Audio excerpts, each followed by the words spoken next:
اهلا بيكم في حلقه جديده. انا احمد حلمي ودي قناه زومين. جايين بقى النهارده هنتكلم ونستمر بقى في السلسله اللي احنا عملناها، هي احسن اعمال نزلت السنه دي. زي ما عملنا حلقه الافضل مسلسلات، احنا هنتكلم المره دي بقى في احسن الافلام الاجنبيه اللي نزلت في 2023. واللي زي برضو ما حابب ان ننبه في الاول ان القائمه دي كلها بناء عن تفضيلاتي الشخصيه وعن الحاجات اللي انا شفتها. اكيد طبعا في حاجات كتير فاتتني، وفي حاجات برضو ممكن اقول ان تجربه المشاهده بتفسد برضو حاجات فيها. عشان كده انتوا هتلاقوا ان القائمه بتاعتكم مختلفه عن القائمه بتاعتي. عشان كده انا حابب ان انتوا تكتبوا لي القائمه بتاعتكم في الكومنتات، قولوا لي ايه احسن 10 افلام بالنسبه لكم نزلت السنه دي، وايه الحاجات بالترتيب الخاص بيكم. اكيد طبعا ده كله هنتكلم فيه وهنتناقش فيه، وطبعا كل حاجه ممكن نتكلم فيها. والحلقات دي برضو هتعتبر نوع من انواع الترشيحات، اكني برشح لكم حاجات ممكن تكونوا ما اتفرجتوش عليها، وانتوا برضو ترشحوا لي حاجات انا ما اتفرجتش عليها. اكيد طبعا زي ما بتكلم ان في حاجات كتير بتفوت الواحد، فعشان كده اتاكد ان انت عامل اشتراك معانا في القناه عشان يوصلك كل جديد. وقبل ما ندخل كده في الفيديو اخبط اللايك الجميل ويلا بينا نبدا.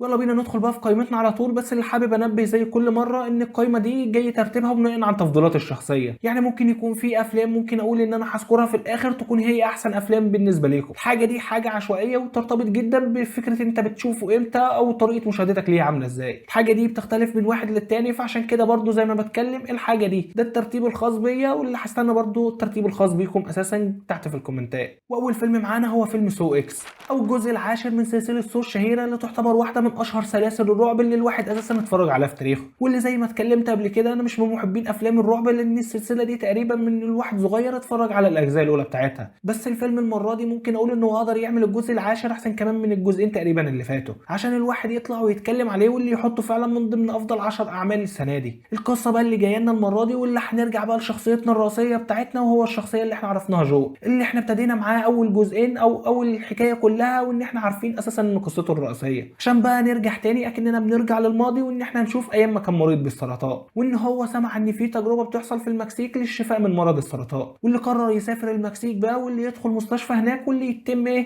المفروض يتم عليه التجربه هناك هو واشخاص تانيين اللي بيبقوا متواجدين جوه التجربه. بس هو هناك بقى بيكتشف ان الدكاتره اللي موجودين هناك او عمليه التجربه دي كلها ما هي الا عمليه احتيال، ان مفيش اي حاجه بتتم، وان ده كلها خدعه معموله على امان اساسا الناس ليه الابرياء. عشان بقى ساعتها ان هو يقرر ان هو لازم ان هو يعاقب كل الاشخاص اللي شغالين جوه المستشفى دي، عشان طبعا احنا عارفين الطريقه اللي هو بيعاقب بيها الناس بالامور النفسيه والحاجات المعقده جدا اللي هو بيعملها لهم. بس الامور النفسيه جوه احداث الفيلم ده مختلفه، واللي ممكن اقول زي كل الاجزاء حاجات بشعه جدا. فطبعا التصنيف ده ما يدخلوش مثلا اقل من 15 سنه، لان في مشاهد دمويه كتير جدا وفي مشاهد دوليه نفسيه كتير جدا. الفيلم زي ما بتكلم عليه كان حلو جدا وهتستمتعوا جدا وانتم بتتفرجوا عليه. اما بقى الفيلم اللي معانا بعد كده، واللي كان عامل ضجه كبيره جدا، واللي ممكن اقول ان هو اعلى الايرادات في السنه دي، واللي كله كان مختلف عليه، واللي قال انه ازاي اساسا وصل للمكانه دي، واللي كتير جدا هاجموا الفيلم ده، هو فيلم باربي. الفيلم اللي جانا عن اشهر عروسه في التاريخ، وهي عروسه باربي اللي تقريبا ما فيش حد ما يعرفهاش تقريبا على مستوى العالم. بس الفيلم ممكن اقول ان هو برده كان من احسن الافلام لما اتفرجت عليه. اتفرجت على الفيلم اللي ممكن اقول ان هو بنسبه كبيره عشوائي جدا، اللي احنا بنشوف فيه قصه باربي العروسه اللي احنا متعودين عليها بس في العالم بتاعها، اللي هي طبعا سعيها للمثاليه والشكل المثالي بتاعها والجذاب، لحد في يوم من الايام ما هيحصل لها عطل تخرج بره الشكل المثالي بتاعها. الحاجه دي اللي هيخليها او هيضطرها ان هي تطلع لعالم البشر عشان تشوف مين الشخصيه اللي بتلعب بيها والبنت اللي بتلعب بيها، وتشوف ايه المشكله اللي عندها عشان توصل لها لحل ليها وترجع نفسيتها الاحسن. الحاجه دي بقى اللي هتغير اساسا مسار حياتها للابد، ولا هتغير اساسا مسار القصه بتاعتنا، عشان نشوف الحاجات اللي كانت بتحصل جوه المدينه من سيطره الستات ان هي هتتقلب لسيطره الرجاله. ممكن اقول ان الفيلم كان عشوائي جدا، رغم كده ان الفيلم فعلا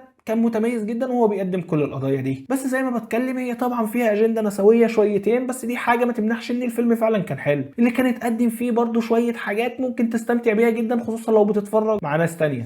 اما بقى الفيلم اللي معانا بعد كده وهو فيلم ميسنج، الفيلم اللي جانا اساسا نقول لي بفكره مختلفه وفكره حلوه جدا، ان الواحد كان متشوق جدا وكان مرتبط جدا بالاحداث جواها. القصه اللي بتتكلم عن بنت اللي بتتعرض امها او امها بتختفي في ظروف غامضه، امها دي اللي بتبقى مسافره لبلد تانية هي وجوزها المفروض، واللي بتختفي هناك. الحاجه دي اللي هتخلي البنت دي ان هي تستخدم بقى الوسائل المتاحه ليها على الانترنت، سواء من الكاميرات اللي بتبقى في الشوارع والحاجات اللي بتواجهها، عشان تحاول ان هي تعرف مصير امها ايه او ايه اللي حصل لها، وتستخدم برضو الاجهزه التكنولوجيه اكتر استخدام ممكن عشان تنقذ نفسها وعشان تنقذ امها من مواقف كتير هتحصل جوه الفيلم، عشان هتكتشف جوه الفيلم اساسا حاجات كتير ومفاجآت كتير مع نهايه الفيلم. واللي زي ما بتكلم الفيلم بفكرته البسيطه دي، واللي ممكن ناس كتير تشوفها ان هي حاجه ساذجه، الا ان هي معموله جوه الفيلم بحاجه اكتر من روعه، عشان هتستمتع جدا. واللي هتعرف برضه ممكن اقول الحاجه دي بنوعيه تبعويه شويه، ان انت ممكن تستخدم الحاجات دي من بيتك دلوقتي، ان انت ممكن تشوف شوارع بكاميرات مراقبه. الحاجات دي بتبقى مفتوحه لايف 24 ساعه، ان انت ازاي تستفيد من التكنولوجيا باكتر طريقه ممكنه وباقصى استفاده ممكنه. الفيلم فعلا كان حلو جدا، واللي كانت المفاجات اللي فيه مع النهايه كمان كانت مبهره جدا. فاللي هو هتسمعوا الفيلم وهتستمتعوا بيه وهتحسوا فعلا ان الفيلم مختلف مع نهايته. والفيلم بقى اللي معانا بعد كده هو فيلم زكرياتو، الفيلم اللي لسه نازل اساسا من فتره قريبه قوي، واللي الواحد لما اتفرج عليه انبهر جدا بالعالم الموجود جواه. عشان نشوف بقى قصه مختلفه في المستقبل البعيد بس بشكل مظلم شويه، ان هتحصل حرب بين الانسان او بين البشر وبين الذكاء الاصطناعي والروبوت اللي موجود في الوقت ده. عشان نشوف ان الحرب دي هتبقى شديده جدا لحد ما هيوصل واحد من البشر اللي ممكن نقول السلاح ممكن يغير موازين الحرب. الحاجه دي اللي هتخلينا نعيش اساسا مغامره بشكل مختلف، واللي نشوف برضه خطوره الذكاء الاصطناعي مع التطور الرهيب اللي احنا ماشيين فيه. الحاجه زي ما بتكلم عليها، الفيلم ابهرني وربطني جدا بالعالم جواه، اللي طبيعه الحال خلت الفيلم بالنسبه لي من احسن برضه الافلام. اما الفيلم اللي معانا بعد كده هو فيلم انيميشن، والفيلم طبعا الشهير اللي ممكن اقول انه كان متصدر تقريبا كل الوكالات اول ما نزل، وهو فيلم إليمنتال. الفيلم بقى اللي بيتكلم عن مدينه العناصر اللي بيعيش فيها العناصر، اللي هو تقريبا نفس الحاجه العناصر هتعيش فين يعني. المهم بقى الفيلم ده بيتكلم عن عناصر الطبيعه او العناصر الاساسيه اللي موجوده حوالينا، اللي هي الرياح والارض والنار والميه. عشان نشوف بقى ان العالم بتاعهم ده كل حد شغال في الوظيفه بتاعته، وكل حد بيعمل الدور بتاعه لوحده، وكل حد منفصل عن التاني. عشان نشوف بقى القصه بتاعتنا اللي احنا هنعيش بيها وهنرتبط، هي الشخصيه بتاعت امبر اللي بتكون بتشتغل مع ابوها في المحل بتاعهم، واللي تكون عايزه ان هي تبقى بعد كده اللي متوليه اعمال الاسره بتاعتها. لحد في يوم من الايام ما هتقابل وايا، العنصر اللي بيكون بيتكون من ميه، وامبر اللي بتكون موجوده من نار، واللي طبعا ممنوع الاختلاط ما بين الميه والنار او ما بين العناصر وبعضها، ان كل عنصر بيختلط مع العنصر بتاعه. بس هنشوف بقى ان امبر ووايا هتنشأ ما بينهم علاقه عاطفيه. الحاجه دي بقى اللي هتخليهم ان هم بقى يتحدوا العوائق او ان يقابلوا تحديات كتيره جوه اساسا مدينه العناصر، من رفض الاهل ليهم او من رفض اساسا المجتمع كله للي هم بيعملوه ده. فيا ترى هيواجهوا ده كله ازاي؟ الفيلم بصراحه كان مبهج جدا وحلو جدا وانتوا بتتفرجوا عليه. اما بقى الفيلم اللي معانا بعد كده هو فيلم اكستراكشن 2. ده انجليزي دي يا مرسي. الفيلم بقى اللي جاي لنا بقى تكمله للجزء الاول بعد نجاة تايلور اللي احنا شفناه في مهمه بنجلاديش في الجزء الاول، واللي كان اتعرض في الاخر لاصابه. نرجع بقى تاني للجزء ده ونشوف بقى بعد نجاته، ونشوف ان بيتم معالجته، واللي بعديها بيتم تكليفه بمهمه مستحيله جديده. الحاجه دي اللي هتخليه ان هو يجمع الفريق بتاعه، وان هو يدخل بقى مغامره جديده وبشكل مختلف جدا. واللي زي ما بقول ان مهمته دايما بتتصف بالحاجه المستحيله، عشان نشوف ان هو هيكون المفروض انه يدخل يهرب ست واسرتها من جوه السجن ده اللي هيكون خاص بزوجها. الحاجه دي اللي هتخليه ان هو يدخل في صدام مع امبراطور كبير في تجاره المخدرات. الحاجه دي برضو اللي هتخليه يدخل في صراعات كتيره جدا، مش مع الشرطه بس اللي موجوده في المكان ده، كمان مع العصابه دي. زي ما بقول كده الفيلم من اوله لاخره هو فيه الطابع بتاع افلام جون ويك. الحاجه اللي كلها من اول الفيلم لحد اخره تقريبا احنا بنشوف مشاهد اكشن بس، ضرب رايح جاي، وتصميم اساسا المشاهد جوه احداث الفيلم كانت روعه جدا. عشان الواحد يتكلم ان الفيلم بصراحه كان معمول بطريقه حلوه جدا، غير القصه اللي بتتحكي جواه برضو اتحكت بشكل مميز. والحاجه دي اللي خلت الفيلم برضو من الافلام المميزه السنه دي. اما بقى الفيلم اللي بعد كده، وطالما اتكلمنا بقى على الاكشن، فطبعا احنا مش هنقدر نتكلم غير عن جون ويك شابتر 4، اللي الواحد اساسا ما يقدرش ان هو يغفله لما بينزل، لانه بيبقى عامل جو مختلف جدا. واللي زي ما قلت على اكستراكشن ان هو كان فيه الطابع بتاع جون ويك، فجون ويك اساسا بيعلي عليه بحاجات كتير جدا، من تنفيذ المعارك للحاجات الاكشن اللي بيحصل جواه من اوله لحد اخره. احنا جوه ما بنهتمش بجوده القصه قوي على قد ما بنهتم اساسا بجوده تنفيذ المشاهد اللي احنا بنشوفها من الاكشن. وقصه الجزء ده ان جون ويك بيوصل لطريقه ان هو ممكن يخلص بيها من المنظمه العليا عشان يحصل على حريته. بس قبل بقى ما بيوصل لحريته دي بيضطر ان هو يواجه خطر كبير جدا او منظمه كبيره جدا. الحاجه دي اللي هتدخله برضه في صدمات كتير جدا على مستوى العالم. الحاجه دي بقى اللي هتخلينا نشوف الاكشن من اول الفيلم لحد اخره زي ما بتكلم عليه، وحاجه اكتر من روعه.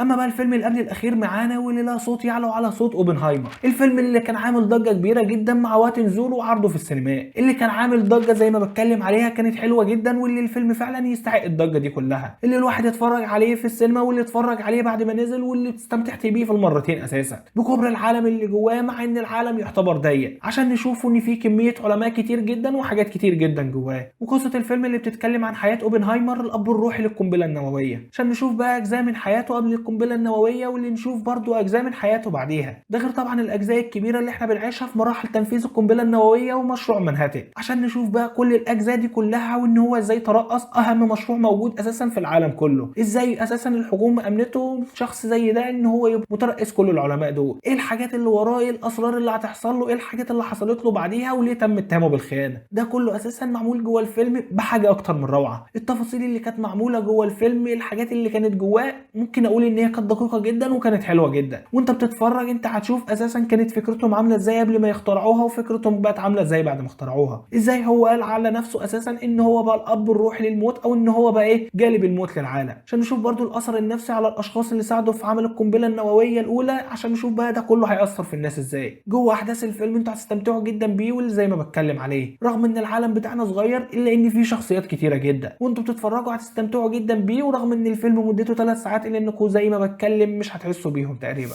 والفيلم الاخير بقى اللي معانا، واللي انا بعتبره اساسا عن نفسي انه ده احسن فيلم نزل في السنه دي، مش عشان بس مجرد ان الفيلم كان ممتع بصريا او ان هو كان حلو جدا في كتابته، ده كمان الاحداث اللي كانت جواه كانت مخليه الواحد منتبه من اول ثانيه لحد الاخيره. هو فيلم سبايدر مان اكروس ذا سبايدر فيرس، الفيلم الانيميشن اللي ممكن اقول ان هو تقريبا عمل شبه متكامل، اللي زي ما بتكلم عليه ربطني من اول ثانيه لحد النهايه، عشان انا اتعلق بالعالم ده بشكل رهيب جدا. الفيلم ده اللي جاي لنا بجزء تاني للسلسله بتاعت سبايدر مان، اللي احنا نشوف بيها ان ازاي ممكن جزء تاني يتفوق بشكل رهيب جدا على الجزء الاول بتاعه. زي ما اتكلمت قبل كده عن الجزء الاول بتاعه، انا كنت بقول ان الجزء الاول بتاعه معمول بصوره حلوه جدا، عشان يجي الجزء التاني ويسحق ده كله تقريبا، ان نشوف الاشكال اللي فيه، الرسومات، التحريك، ممكن اقول الالوان، القتالات اللي فيه، الافكار اللي فيه، حاجه كانت خرافيه جدا جوه احداثه. استكمالا بقى للرحله بتاعتنا مع مايلز موراليس، اللي احنا بقى بنشوف مع القصه بتاعته جوه عالم المالتي فيرس بتاع العناكب الخاص بيهم، عشان نشوف بقى في الجزء ده ان في تهديد بيحدد عالم الايه العناكب ده كله، ان هم لازم يواجهوه. بس الخطر المره دي اللي احنا بنشوفه هو من مايلز ذات نفسه، ان هو بيتم اتهامه ان هو حاجه فرعيه او عمل فرعي، وان هو مش الشخصيه الوحيده لسبايدر مان اللي طالع بشكل مختلف، او ان هو السبايدر مان الوحيد اللي مش بيتر باركر. الحاجه دي بقى اللي بتدخله في سلسله اساسا من الصراعات والحاجات اللي هو عايز ينجى بيها، او ان هو يغير بيها المستقبل بتاعه، عشان نشوف جوه الفيلم حاجه مختلفه جدا وتفاصيل مختلفه جدا. يعني انا ممكن بالكلام اللي قلته ما كنتش وفيت حقه اساسا، فعشان كده انا حابب ان انتوا اللي تقولوا لي ايه رايكم فيه. وبرده الفيلم الاخير زي ما اتعودت برده المره اللي فاتت، انتوا اللي هترشحوه لي دايما كده في فيلم بعيدا عن القائمه بتاعتكم، انتوا تكتبوه لي ايه احسن فيلم انتوا اتفرجتوا عليه السنه دي. القائمه بتاعتكم اكتبوها لي من اولها لاخرها، اللي هو من 1 ل 10، واكتبوا لي الفيلم المميز اللي فيهم من الواحد ايه ده كان احسن فيلم بالنسبه لكم. ولو وصلت بقى لحد هنا اخبط اللايك الجميل كده عشان الفيديو يوصل لاكبر عدد من الناس، ولو انت مش مشترك معانا يا ريت تشترك، واشوفكم بقى الحلقه الجايه. سلام.